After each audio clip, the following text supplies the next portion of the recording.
Hello दोस्तों, एक बार फिर से आप सबका अपने YouTube चैनल पर स्वागत है।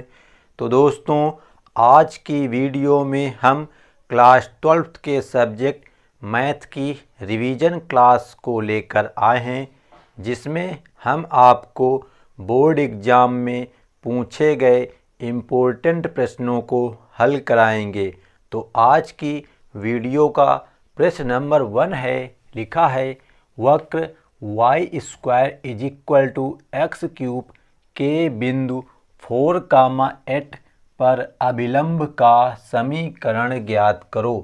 ये आपके बोर्ड एग्जाम में प्रतिवर्ष पूछा जाने वाला टॉपिक है।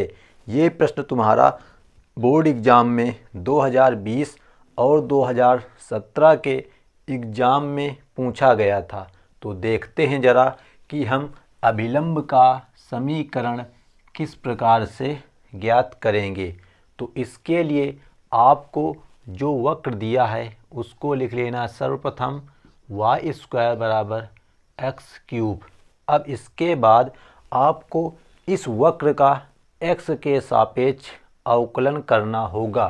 तो यहाँ पे हम सबसे पहले y स्क्वायर का अवकलन कराएंगे। तो घात का अवकलन होगा x की पावर n के रूप का है, तो हो जाएगा 2y, और y का अवकलन फिर से कराएंगे तो ये हो जाएगा dy अपान dx बराबर।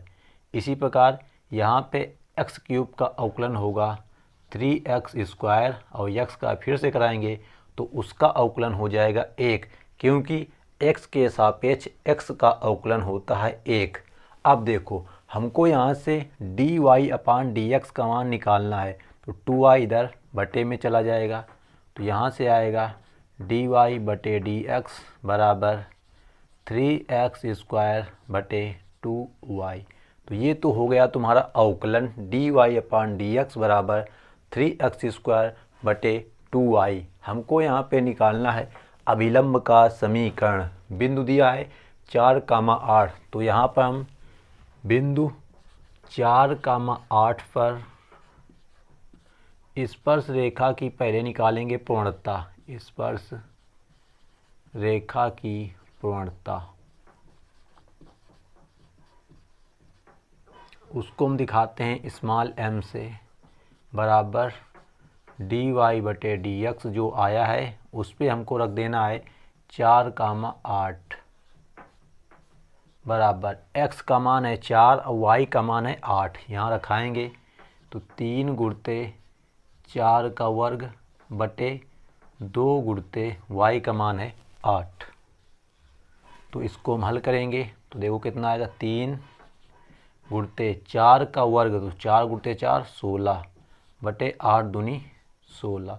तो 16 से 16 ये तुम्हारा कट जाएगा, मतलब स्मॉल m का मान आएगा 3। लेकिन प्रश्न में हमसे स्पर्श रेखा के बारे में नहीं कहा गया है अभिलंब के बारे में। तो हमको अभिलंब की पूर्णता निकालनी पड़ेगी। तो लिखेंगे अभिलंब की पूर्णता, अभिलंब की पूर्णता को कैपिटल M से दिखाते हैं। वो होता है तुम्हारा सूत्र -1 अपान स्मॉल m। सबसे पहले हमको स्मॉल m निकाला, उसका व्युत्क्रम वो भी माइनस चिन्ह के साथ में, बराबर -1 बटे 3। स्मॉल m है 3, तो मतलब अभिलंब की पूर्णता आ गई -1 बटे 3। अब हमको निकालना है अभिलंब का समीकरण। तो आप लोगों को अभिलंब का समीकरण याद होना चाहिए। तो यहाँ हम लिख लेंगे अतः अभिलंब का समीकरण, अभिलंब का समीकरण। तो ये हमारा सूत्र होता है y माइनस y1 बराबर कैपिटल M ब्रैकेट में x माइनस का x1। अब यहाँ पे जो हमारे पास बिंदु है 4, 8 वो होंगे x1 y1। ये होगा x1 का मान 4, ये होगा y1 का मान 8, और कैपिटल M का मान हमने निकाला है -1 बटे 3। सब मान इस सूत्र में रखेंगे तो हमारा अभिलंब का समीकरण आ जाएगा। तो रखते हैं मान हम y माइनस y1, तो y1 का मान है 8 बराबर कैपिटल M का मान है माइनस का 1/3 ब्रैकेट में x माइनस x1 का मान है 4। अब यहाँ पे हम करा देंगे क्रॉस गुणा, तो 3 का गुणा इसमें हो जाएगा, तो 3 का गुणा y में कराएंगे तो 3y माइनस 8 तरीका 24 बराबर -1 का गुणा इन दोनों में कराएंगे तो माइनस का x और माइनस माइनस प्लस का 4। इस x को हम इधर ले आएंगे तो ये हो जाएगा प्लस में आएगा इधर x, तो ये हो जाएगा x, ये प्लस का 3y और इधर माइनस का लिखा है 24 बराबर इधर कितना बचा 4। इस 24 को हम 4 के साथ ले जाएंगे तो हो जाएगा प्लस का, तो ये हो जाएगा x प्लस 3y बराबर 4 प्लस 24। तो इसको हम जोड़ देंगे तो x प्लस 3y बराबर 28। तो ये हो जाता है तुम्हारा अभीष्ट अभिलंब का समीकरण बिंदु 4,8 से जाने वाला। तो इस प्रकार हम किसी भी दिए गए वक्र का दिए गए बिंदु से अभिलंब का समीकरण निकाल लेते हैं। ये टॉपिक बहुत ही इम्पोर्टेंट है, तो आप लोग इस टॉपिक को ज़रूर तैयार करें। तो इसी के क्रम में अगला प्रश्न हम देखेंगे, प्रश्न नंबर 2। तो प्रश्न नंबर 2 जो है आपका वो है आपके चैप्टर नंबर 9 जो आपका है अवकल समीकरण, क्योंकि ये भी चैप्टर जो तुम्हारा है वो कुछ इम्पोर्टेंट चैप्टर है। तो हमारा दूसरा क्वेश्चन है अवकल समीकरण। अब अवकल समीकरण क्या है उसको हम लिख लेते हैं 2x d2y upon dx2 plus 3 e की पावर x ब्रैकेट में है dy अपान dx का whole square plus 9y cube बराबर x की पावर 4 की कोटि तथा घात बताइए। की कोटि तथा घात बताइए, मतलब हमको यहाँ दो मान निकालने हैं।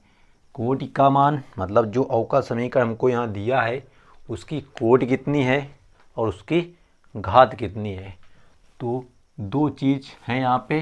ये प्रश्न आपके बोर्ड एग्ज़ाम में 1 नंबर का पूछा जाता है।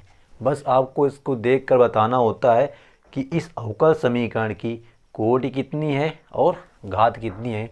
तो यहाँ लिख लेना है आपको कोटि बराबर और दूसरे स्टेप में घात बराबर।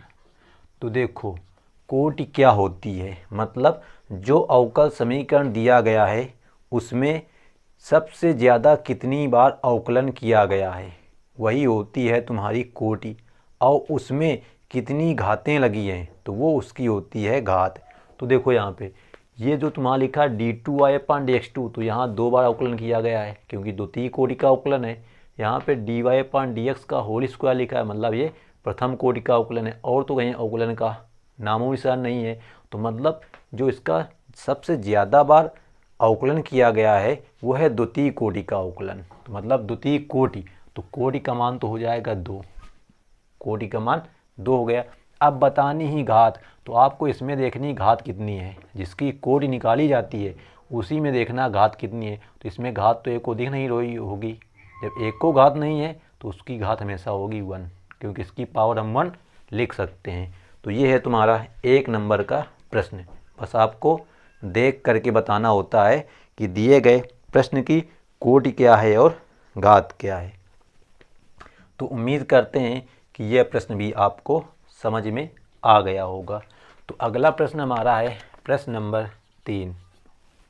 लिखा है सदिशों i cap minus 2j cap plus का 3k कैप तथा 3i कैप माइनस का 2j कैप प्लस का k कैप के बीच का कोण ज्ञात कीजिए। मतलब हमारे पास 2 सदिश दिए गए हैं, हमको इनके बीच का कोण निकालना है। तो देखो हम क्या करेंगे, इनको क्रमशः हम 2 वेक्टर मान लेंगे। इसको मान लेंगे a वेक्टर और इसको हम मान लेंगे b वेक्टर। हमको निकालना है इनके बीच का कोण। तो आप लोगों ने चैप्टर नंबर 10 पढ़ा होगा, जो है आपका सदिश बीजगणित, तो वहाँ पे दो सदिशों के बीच कोण निकालने का सूत्र होता है कॉस थीटा बराबर ए वेक्टर डॉट बी वेक्टर बटे ए वेक्टर का माड और बी वेक्टर का माड। तो ये हमारा होता है दो दिए गए सदिशों के बीच निकालने का कोण। कॉस थीटा बराबर ए वेक्टर डॉट बी वेक्टर बटे ए वेक्टर का परिमाण इंटू बी वेक्टर का परिमाण। तो यहाँ मान रखते हैं ए वेक्टर का मान है आई कैप माइनस का 2j कैप प्लस का 3k cap dot B vector का मान है 3i कैप माइनस का 2j कैप प्लस का k कैप होल अपान। अब बट्टे क्या लिखा है ए वेक्टर का परिमाण मतलब माड। तो माड निकालने का तरीका ये होता है कि अंडर रूट किसका निकाल रहे हैं हम ए वाले का, तो इसके गुणांक ले लो। आई का गुणांक कितना है यहाँ पे 1, तो गुणांकों को वर्ग करके जोड़ा जाता है। तो 1 का स्क्वायर प्लस जे का गुणांक है -2 का स्क्वायर प्लस के का गुणांक है 3 का वर्ग। इसी प्रकार बी वाले का कराएंगे हम। तो बी में आई के साथ लिखा है 3, तो यह 3 का वर्ग प्लस जे के साथ है -2 तो -2 का वर्ग प्लस के साथ में कुछ नहीं तो 1 माना जाएगा। इस प्रकार हम परिमाण को ज्ञात करते हैं। तो बराबर अब देखो यहाँ पे लगा डॉट गुणनफल, क्योंकि आपके गुणा भी दो प्रकार के होते हैं, एक होता है अदिश गुणनफल, एक होता है सदिश गुणनफल। तो अदिश गुणनफल को बोलते हैं डॉट प्रोडक्ट। तो यहाँ पर गुणा कैसे करना है, जब आपका डॉट लगाओ तो आई के गुणांक की आई के गुणांक से गुणा कर दो। तो यहाँ पे कुछ नहीं है तो 1 माना जाएगा, यहाँ पे 3 है तो 3 एकन्नम 3 हो जाएगा। इसी प्रकार ये माइनस जे का जे के साथ, तो ये माइनस का चिन्ह यहाँ है, माइनस का यहाँ है, तो माइनस माइनस का गुणा प्लस हो जाएगा, 2 दूनी 4 हो जाएगा। इसी प्रकार के की के से करा दो तो यहाँ प्लस प्लस प्लस ही होगा, 3 एकन्नम 3 बटे अंडर रूट 1 का स्क्वायर 1 प्लस -2 का स्क्वायर 4 प्लस 3 का स्क्वायर 9। इसी बात दूसरे रूट में 3 का स्क्वायर 9 प्लस -2 का स्क्वायर 4 प्लस 1 का स्क्वायर 1 बराबर ऊपर जुड़ जाएगा। तो 3 4 7 3 10 बटे पहले अंडर रूट में कितना आएगा देखो 9 4 13 1 14। इसी प्रकार दूसरे में कितना आ जाएगा 9 4 13 1 14 बराबर ऊपर तो हो गया 10 बटे नीचे कितना आएगा, क्योंकि दोनों संख्याएं रूट में लिखी हैं और कोई भी दो संख्याएं जब रूट में लिखी होती हैं तो उनका गुणा करने पर रूट हट जाता है 14। इसको 2 से काट लेंगे तो 2 पंचे 10 2 सत्ते 14 कितना आया 5 बटे 7। तो ये किसके बराबर है काश थीटा के बराबर। हमको निकालना है कोण मतलब थीटा का मान, तो हो जाएगा थीटा बराबर इधर जाएगा तुम्हारा काश, तो काश इन्वर्स में जाएगा 5/7। तो ये हो जाता है तुम्हारा दो सदिशों के बीच अभीष्ट कोण थीटा बराबर काश इन्वर्स 5/7। तो इस प्रकार जब हमारे पास दो सदिश दिए गए होते हैं तो हम कोण का सूत्र लगा करके कोण को ज्ञात कर लेते हैं। तो उम्मीद है कि ये प्रश्न भी आप सभी को समझ में आ गया होगा। तो इसी के क्रम में और देखते हैं कुछ इम्पोर्टेंट प्रश्नों को, जिससे आपका रिवीजन अच्छे से हो और आपके बोर्ड एग्ज़ाम 2022 में अच्छे से अच्छे नंबर आ सकें। तो हमारा प्रश्न नंबर अगला है प्रश्न नंबर 4। लिखा है फलन। अब फलन क्या है उसको हम लिख लेते हैं x³ माइनस का 2x² प्लस का x प्लस 6 का निम्नलिखित मान बताइए। कैसा मान निम्नलिखित मान, या इसी को बोलते हैं न्यूनतम मान। ये आपका चैप्टर नंबर 6 का सवाल है अवकलज के अनुप्रयोग का। ये टॉपिक भी आपके बोर्ड एग्ज़ाम में पूछा जाता है, तो इसी को भी आपको हल करना आना चाहिए। तो देखो यहाँ पे हमारे पास एक फलन दिया है, तो सबसे पहले हम इसको मान लेंगे y बराबर, क्योंकि कोई भी फलन हो उसको y बराबर मान लो, f ऑफ x बराबर भी मान सकते हो। उसके बाद में ये हो गया y बराबर x cube minus 2x square plus x plus 6।